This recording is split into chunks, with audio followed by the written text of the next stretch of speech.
Good morning, class 9 students. This is your first class after your summer vacation. And so, before we proceed, there are a few things that I would like to convey with the help of this video.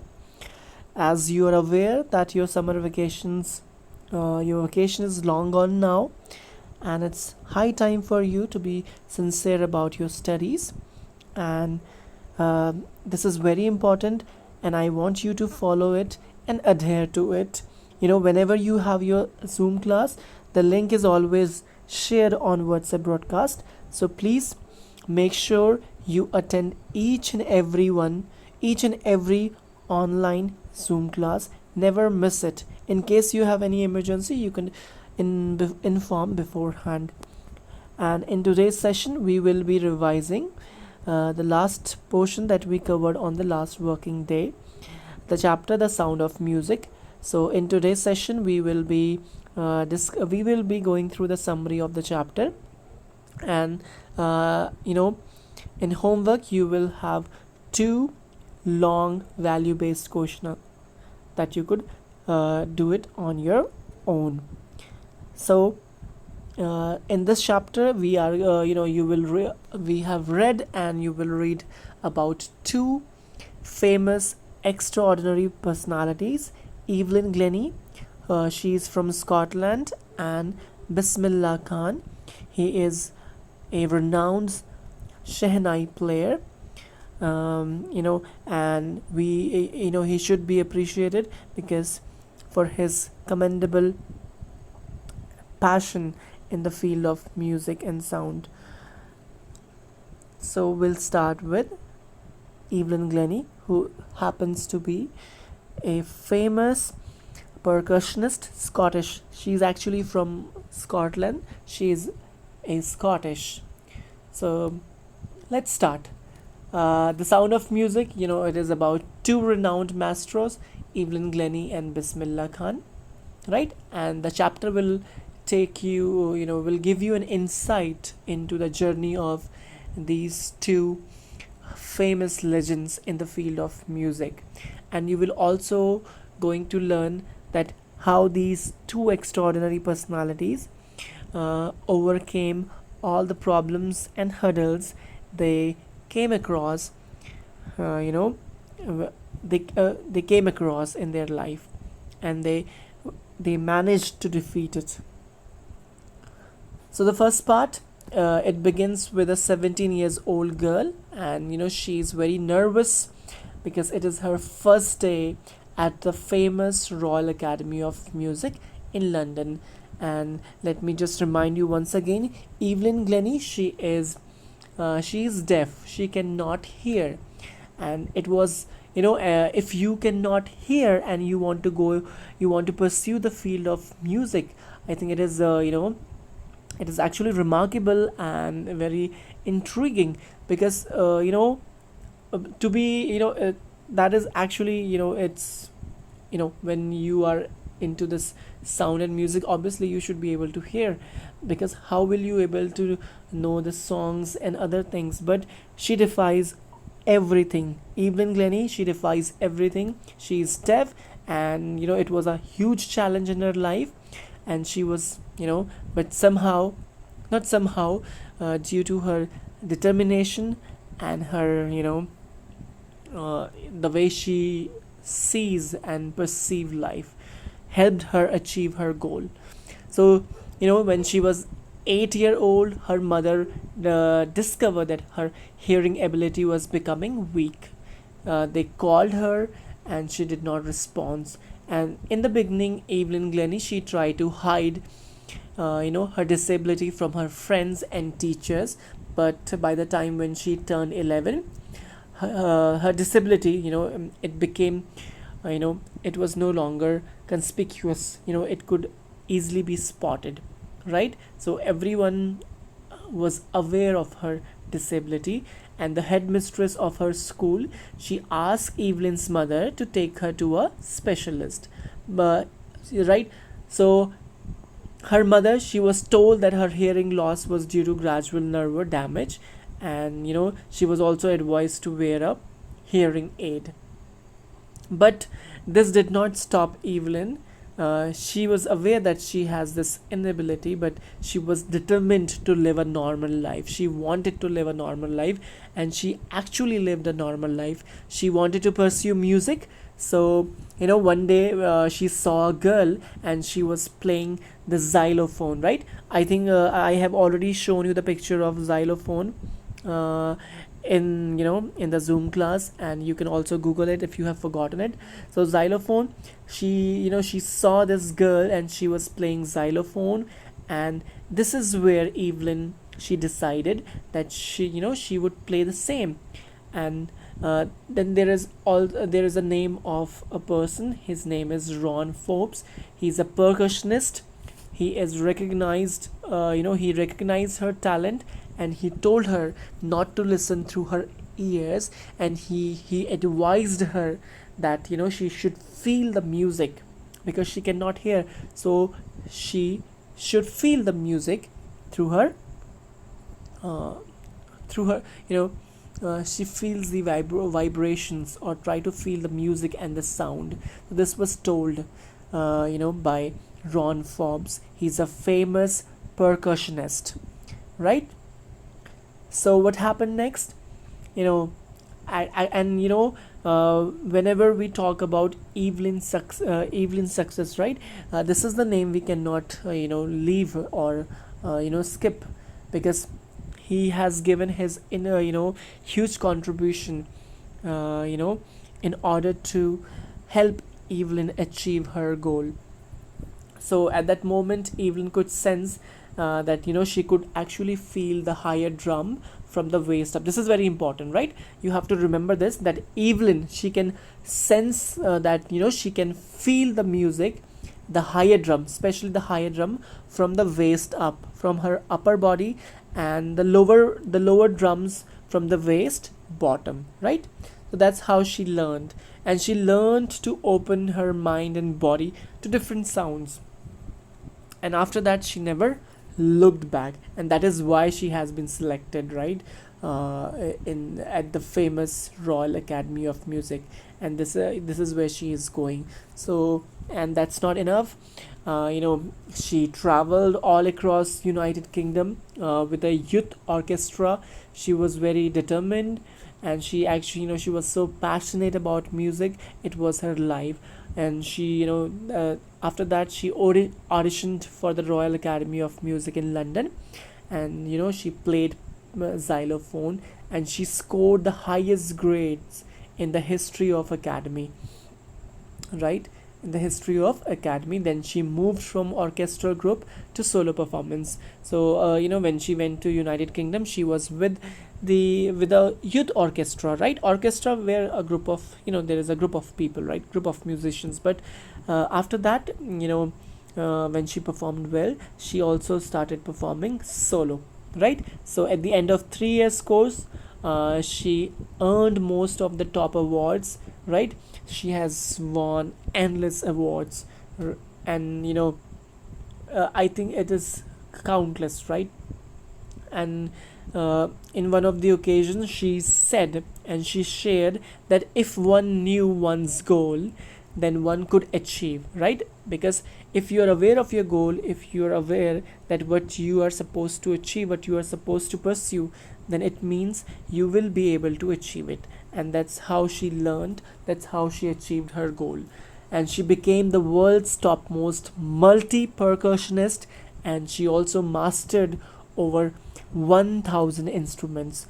So children, I think this is very extraordinary, because having this disability, being deaf, that did not stop her, right? Because most of us, we would stop, we would lose all hope. But this girl, Evelyn Glennie, she's remarkable, and she's a lesson. She is an inspiration figure to each and every one of, for us.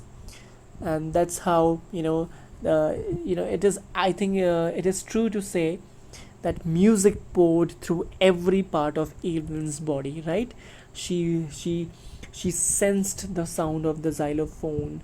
She could actually, yes, she felt the beat of the drums. by leaning on them, and she in most of the cases, she would remove her shoes on a wooden platform so that she could feel the vibrations in her body. And now let's talk about her rewards. She was conferred with the most famous award of the Royal Philharmonic Society, the Soloist Award in 1991. And she most of the people have said that she is a workaholic. She works all the time, and she performed at many concerts, and not just performed, she also gave she also taught uh, people, and she also performed in prisons and hospitals, right? She was an inspiration, she was a true inspiration. So children, this was the first part of the chapter, the sound of music. I hope you have grasped the key points and the important things, because this is this because in this session we will only be revising the summary of the chapter, right?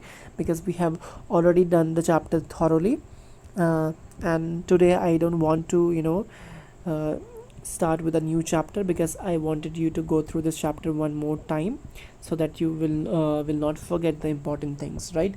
So now the second part, the second part is devoted to Bismillah Khan, right? Bismillah Khan, he is a maestro in Shehnai, and let's talk about the history of Shehnai, because how did it come to be known as Shehnai? The history of Shehnai says that Emperor Aurangzeb, he banned the playing of the instrument, and in those times that instrument it was known as pungi, pungi, because it gave a very unpleasant and shrill sound, right?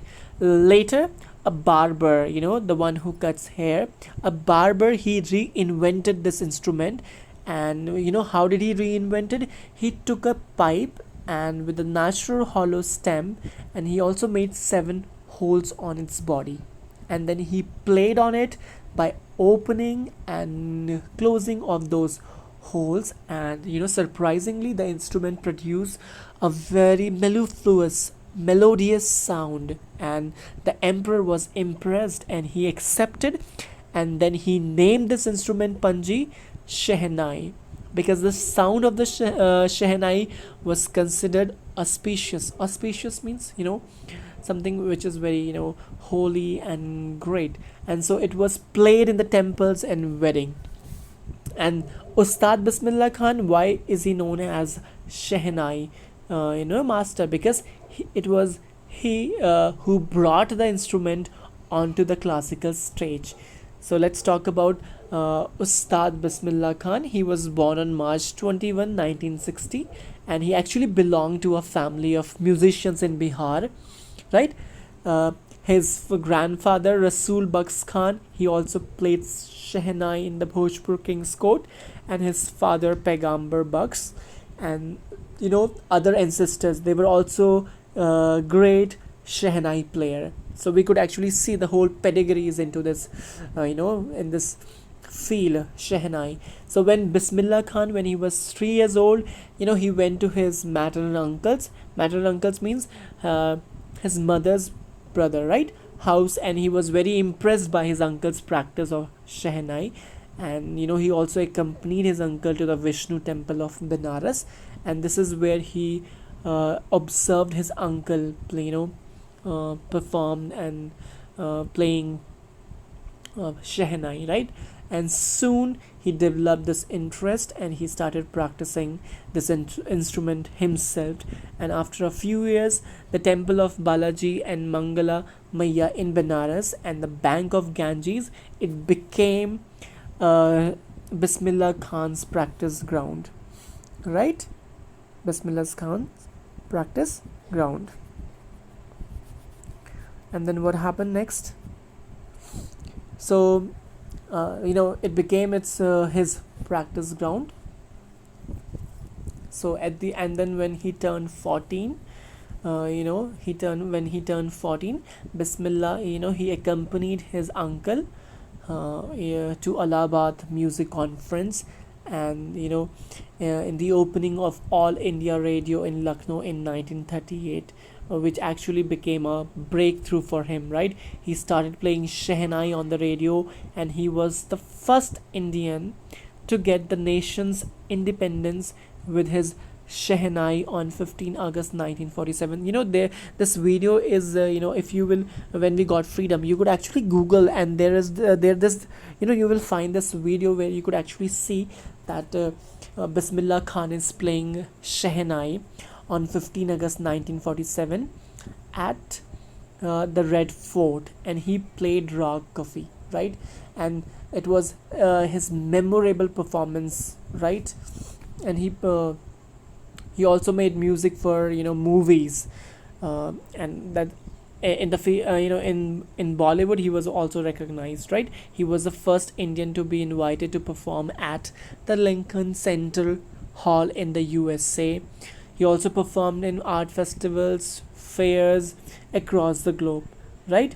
And it is a very good thing that actually there is an auditorium which was named after him, Tehran, right? He was also conferred with the national awards like Padma Bhushan, Padma Vibhushan. These are highest award, and he was also awarded India's highest civilian award, Bharat Ratna, in 2001. So you could actually see, there is a similarity, or you can say a few similarities between Evelyn Glennie and Bismillah Khan, because they both went through a lot of hurdles and struggles before they could achieve their goal. Understand? So that's how Bismillah Khan, he traveled all over the world. Evelyn Glennie, she also traveled all by herself. He loved his roots the most, and he's a perfect example of an Indian who celebrated the rich culture of Indian music. So that's all we have in today's session. But the session, I am not going to wind up this session, because we will be discussing a few question answers, right? Especially because we have already discussed the question answer, we will be discussing the miscellaneous and the exercise that you will find in your book, right? The grammar based exercise and a few fill in the blanks. Understand? So let's go through them. Okay, so this is tick the right option. I will be highlighting it for you so that you can know, and children, you could solve these in your book, right? Textual question answers are compulsory, but this is this is miscellaneous exercise, so we will do it. Understand? And the question, yes, if you will receive a homework where you will be given these value based questions, you have to do it, right? Because there are you don't find any value, because there are no textual value based questions. So in case I will give you, I'm surely going to give you, so you have to do it. You won't skip them, right? It's very important. So let's go through this exercise. The Shehnai Panji was a reeded noisemaker. I think the answer is Panji. Bismillah Khan, a barber, Ali Bucks, transformed the Panji into a Shehnai. I think it was Ali Bucks, right? So Bismillah Khan's paternal ancestors were barbers, professional musicians. Yes, they were professional musicians. Bismillah Khan learned to play the Shehnai from Ali Bucks. Actually, it is Ali Bucks, and this transform the Panji into a Shehnai. It is a barber, not Ali Bucks, right? Second. Now the fifth one is Bismillah Khan's first trip abroad was to Afghanistan, or USA, Canada. It was his first trip was he went to Afghanistan.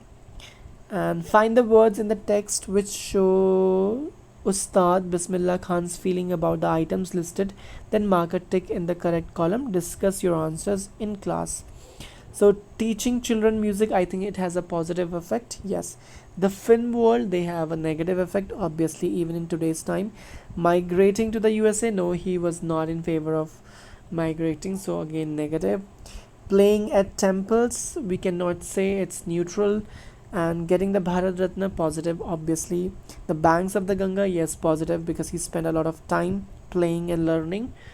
And leaving Benares and Dumrao, no, he can never afford to leave this place. He loves this place, so positive. No, no, no, negative, leaving. Okay, understand. And then what do we have? Let's go through it. These are again a few question answers we have already discussed. We have fill in the blanks.